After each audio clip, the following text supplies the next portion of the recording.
アスロックデスクミニ X300 車載 PC 搭載アドレス V125 の改良を続けてるけど、ようやく実用域に達した感じか。ここから先は機能向上だね。何かもっとこうした方がいいところとかあったっけ？指摘しだしたらキリがないところですが、なんだかこのバイク後ろ回りが暗くないですか？あと、前後で2個搭載されているディープサイクルバッテリーのうち前側しか使い切れていなかったり、前後はカメラで映りますが、左右方向の視界が狭いなどという問題もありますよね。そういえば、劣化したメッキパーツも交換した方がいいんじゃない？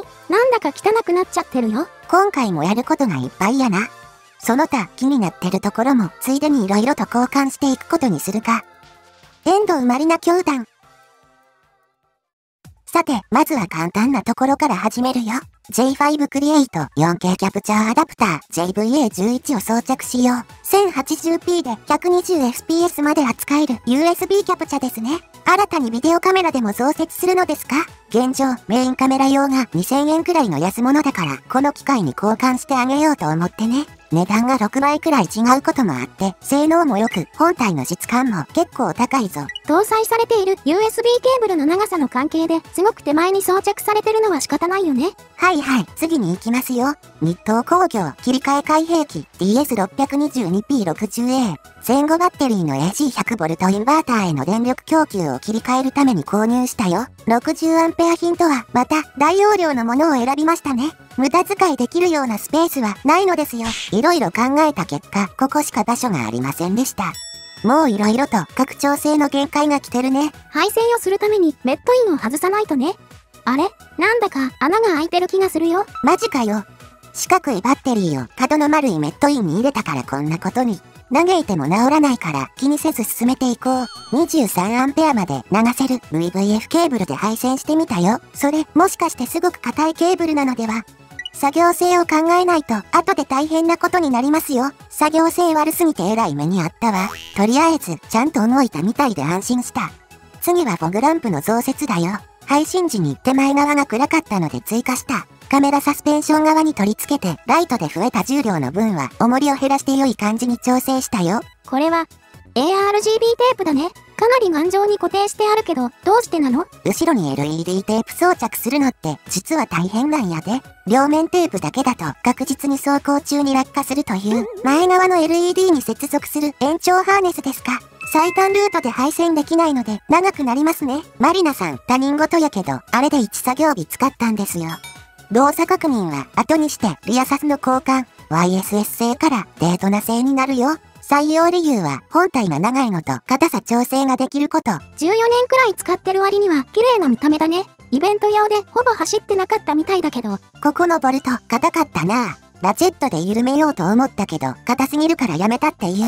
並べてみるとデートナの方が全長が長い。あとやっぱり YSS は結構錆びてるのがわかる。交換するとやっぱり新品はいいね。今度はメッキパーツの交換ですね。並べてみると違いがよくわかります。キックペダルお気に入りなんだけどな。初期不良で返品になってしまった。これが今のやつ。スタンドに当たってる。こっちは古い方。全然当たってない。輸入代理店に連絡したら在庫も同じ状態らしいので交換ではなく返金対応ということになったよ。気を取り直してファンカバーも交換だよ。すごく綺麗になって良くなったね。というわけで、ここまでの作業の成果はこんな感じ。やっぱりリアフェンダーが光ってるのはかっこいいね。リアサスペンションにも反射していますね。これで前後の明るさのバランスが取れたと思いますよ。遠藤マリナ教団。今回はヘルメットカメラも追加することにしたぞ。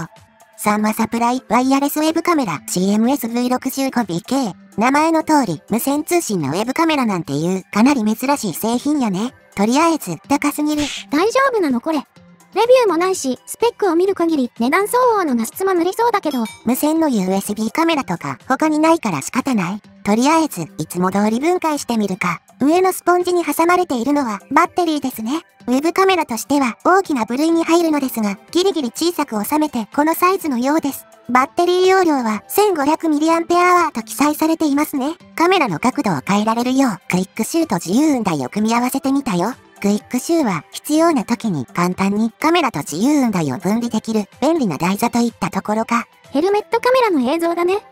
使えなくはないけど、画質はロジクールの C920N には遠く及ばない気が。手ブレ補正もないから、長時間この画面にしてると見てる人が画面酔いしてしまう気がする。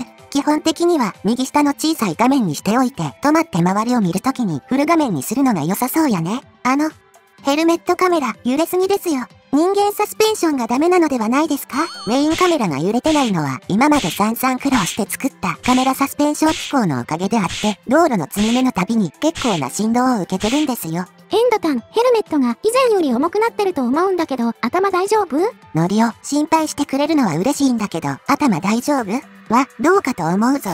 ヘルメットカメラ搭載を考えていた時、最初はもっとステーの金具が多くて重かったんだ。そのせいで重量バランスが崩れて、ヘルメットが勝手に後ろ方向に連れていくなんてことがあった。あと、単純に重すぎて、すぐに結構な頭痛がした。今では、なんとか、大丈夫な重量になった感じかな。先ほど追加された近距離用のフォグランプはどうなったのですか？スーパーロービームやね。こんな感じで手前を照らしてるぞ。スーパーハイビームとは同時点灯しないようにリレーを使って切り替えるようにしているよ。なんだか中央ばかり明るいね。もうちょっと左右に分けた方がいいんじゃない？そんな気がしたから左右に分けたらこんな感じ。カメラで見ると一部だけ照らしているように見えるけど、実際のところはもう少しぼやっと全体を照らしているように見えてるよ。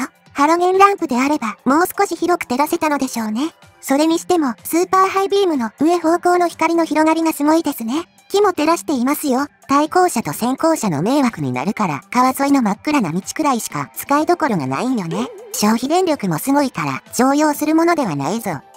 エンドウマリナ教団。何ヶ月にもわたって改良を続けてきたけど、ようやく理想の形になってきた感じかな。今後、細かい改良が入るかもしれないけど、基本的にはこれで完成ということになると思うよ。年中バラバラのバイクでしたからね。これからは積極的に使用しないといけませんね。とりあえず雑誌にでも投稿してみようかな。エンドウマリナ教団の広報者として頑張ってもらおう。エンドタン、とりあえず芝移籍保険の更新をしないとね。今月半ばで契約期限切れだよ。マジかよ。仕方ない。まだまだ手放す気はないから5年分契約しとくか。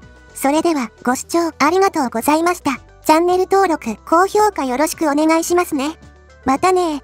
またね。遠藤先生の次回作にご期待ください。俺たちの戦いはこれからだ。打ち切りにするんじゃない。